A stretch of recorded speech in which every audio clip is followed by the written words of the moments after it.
যে উদ্দেশ্য নিয়ে বসে আছেন যে আপনাদের এই তালিমুস সুন্নাহ মাদ্রাসা থেকে হুগলাকান্দি তালিমুস সুন্নাহ মাদ্রাসা থেকে আপনারা ফসল দেখতে এখনই আলহামদুলিল্লাহ আপনাদের সামনে উপস্থিত হয়েছে। আমাদের এই মাদ্রাসা থেকে 7 জন ছাত্র হাফেজ হয়েছে, সবাই বলি আলহামদুলিল্লাহ। এখন পাগড়ি নিবে হাফেজ মোহাম্মদ মাহদি হাসান, পিতা জনাব আব্দুল মোমেন, গ্রাম হুগলাকান্দি, উত্তর মির্জানগর, রায়পুরা, নরসিংদী। আল্লাহু আকবার। দ্বিতীয় হলেন হাফেজ মোহাম্মদ জিহাদুল ইসলাম, পিতা জনাব কবির হোসেন, গ্রাম রতনপুর, থানা রায়পুরা, জেলা নরসিংদী। ছেলেটা মাদ্রাসায় খেয়েছেন, মাদ্রাসার বোর্ডিংয়ে খেয়ে লেখাপড়া করেছেন। 3 নম্বর হলো প্রত্যেক ছেলেকেই প্রত্যেক হাফেজকেই আলহামদুলিল্লাহ আমাদের বাবু মেম্বার সাহেব 500 করে হাদিয়া দিচ্ছেন।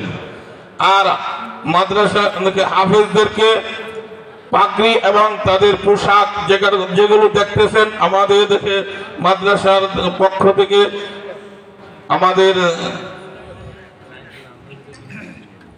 3 নম্বর হলো হাফেজ মোহাম্মদ মুবারক হোসেন, হাফেজ মোহাম্মদ মুবারক হোসেন, পিতা জনাব দিলওয়ার হোসেন, গ্রাম রতনপুর, থানা রায়পুরা, জেলা নরসিংদী।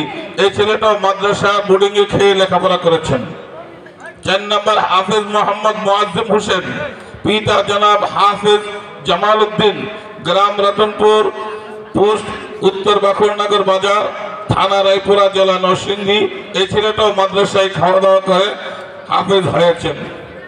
5 নম্বর হাফেজ মোহাম্মদ ফয়সল মিয়া, পিতা জনাব ফারুক মিয়া, গ্রাম রতনপুর, উত্তর বাখরনগর, থানা রায়পুরা, জেলা নরসিংদী। এই ছেলেটাও মাদ্রাসায় বোর্ডিংয়ে খেয়ে লেখাপড়া করেছেন।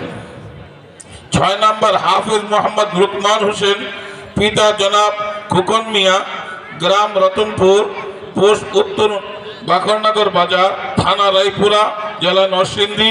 এই ছেলেটাও মাদ্রাসায় বোর্ডিংয়ে খেয়ে লেখাপড়া করেছেন। 7 নম্বর হাফেজ মোহাম্মদ রাইহান, পিতা জনাব শহীদ মিয়া, গ্রাম অলিপুর, থানা মিঠাবন, জেলা কিশোরগঞ্জ। এই ছেলেটাও মাদ্রাসার বোর্ডিংয়ে খেয়ে লেখাপড়া করেছেন। আল্লাহ তাআলা সমস্ত হাফেজদেরকে কবুল করে নেন এবং আপনাদের এই মাদ্রাসা থেকে প্রত্যেক বছর, এই বছর তো আমরা 7 জনকে দিতে পারছি, আগামী বছর যেন তার দ্বিগুণ হয়, প্রত্যেক বছর যেন দ্বিগুণে পরিণত হয়। সেই জন্য সবাই অন্তর থেকে যখনই দোয়া করবেন, দোয়াতে এই জিনিসটা আমরা আপনাদের কাছে চাই যে সব সময় এই মাদ্রাসা থেকে বেশি বেশি হাফেজ বাহির হোক। এই দোয়াটা আপনাদের কাছে আমরা চাই, সবসময় দোয়া করবেন। আর যারা হাফেজ হয়েছে তারা যেন তাদের এলেমটাকে ঠিক রাখতে পারে, এই এলেম অনুযায়ী আমল করতে পারে এবং তাদের জন্য আল্লাহ তাআলার পক্ষ থেকে যে ওয়াদা রয়েছে সেই ওয়াদা যেন আল্লাহ তাআলার কাছে তারা পাইতে পারে। নবী মুকাররম সাল্লাল্লাহু আলাইহি ওয়াসাল্লামের পক্ষ থেকে যে ওয়াদা রয়েছে সেই ওয়াদা যেন তারা পূরণ করতে পারে, সেই অনুযায়ী যেন তারা আমল করে দুনিয়া এবং আখিরাতে অর্জন করতে পারে। সেই জন্য সবার কাছে দোয়া চাই এবং সবচেয়ে বেশি এই মাদ্রাসাকে সব সময় মনে রেখে এই মাদ্রাসার জন্য দোয়া করবেন এবং মাদ্রাসার বর্তমান যে পরিচালনা কমিটি আছেন ওনাদের জন্য দোয়া করবেন। ওনারা অক্লান্ত পরিশ্রম করে এই মাদ্রাসা এই পর্যন্ত দাঁড় করিয়েছেন। আরো আল্লাহ তাআলার কাছে আপনাদের কাছে দোয়া চাই যে আল্লাহ তাআলা যেন এই মাদ্রাসাকে দাওরায়ে হাদিস পর্যন্ত পৌঁছে দেয়। রমজানের পরে ইনশাআল্লাহ আমরা কিতাবখানাও খুলতে যাচ্ছি এই মাদ্রাসায়।